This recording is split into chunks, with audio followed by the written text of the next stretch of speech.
శ్రీ గురుభ్యో నమః. శ్రీరామకృష్ణ పరమహంస గారు మనలో మార్పును తీసుకువచ్చే గొప్ప విషయాన్ని, ఆ తత్వాన్ని చిన్ని కథల ద్వారా మనకు ప్రసాదించారు.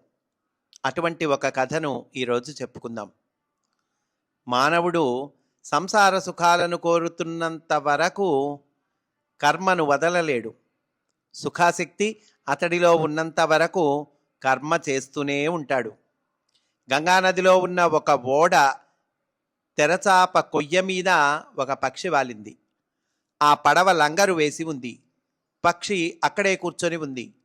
కొంతసేపైన తరువాత ఆ పడవ లంగరు ఎత్తి నెమ్మదిగా బయలుదేరి సముద్రంలో చాలా దూరం వెళ్ళిపోయింది.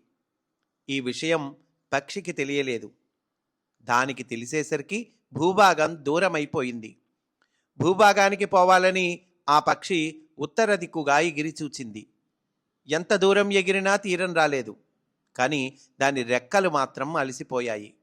ఇక చేసేదేమీ లేక మళ్ళీ వచ్చి అది తెరచాప కొయ్య మీదనే వాలింది. చాలాసేపు అలసట తీర్చుకొని మళ్ళీ బయలుదేరి ఈ మారు తూర్పు వైపుకు ఎగిరింది. ఎంత ఎగిరినా ఆ వైపు కూడా తీరం కనిపించలేదు. ఎటువైపు చూచినా అపారమైన సముద్ర జలం తప్ప దానికి ఏమీ కనిపించలేదు.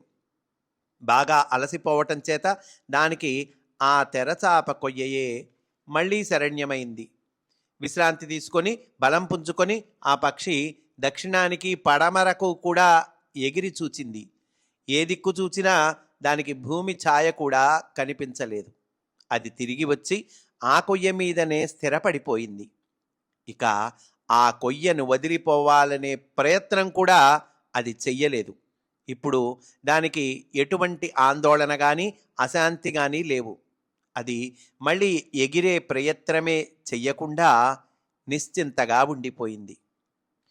గురుదేవులు ఈ కథను విశ్వనాథ ఉపాధ్యాయ అనే భక్తుడికి చెప్పారు. విశ్వనాథ ఉపాధ్యాయను శ్రీరామకృష్ణులు కెప్టెన్ అని పిలిచేవారు. కెప్టెన్ కర్మిష్టి. ఆచారంలోనూ ఆహార వ్యవహారాలలోనూ చాలా పట్టుదలగా ఉండేవాడు. ఆయనకు దైవభక్తి, మాతృభక్తి ఎక్కువ.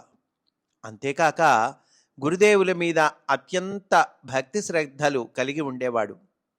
ఈ కథ ముగించిన తరువాత గురుదేవులు కెప్టెన్ను ఉద్దేశించి, ప్రాపంచికులు ఆనందం ఎక్కడ దొరుకుతుందా అని బాహ్య వస్తువుల కోసం ప్రపంచం నలుమూలలా తిరుగుతారు.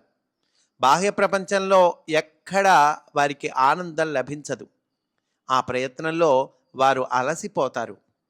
కామినీ కాంచనాల మీద ఉన్న వ్యామోహంతో విపరీతంగా బాధపడిన తరువాత చివరకు వారికి వివేక వైరాగ్యాలు కలుగుతాయి అని చెప్పారు. ఆనందం అనేది బయట ఎక్కడో కాక మనలోనే ఉంది అని గురుదేవులు ఈ కథ ద్వారా సూచించారు అని చక్కటి సందేశము మనకు ఇచ్చారండి. స్వస్తి. వాసుదేవా.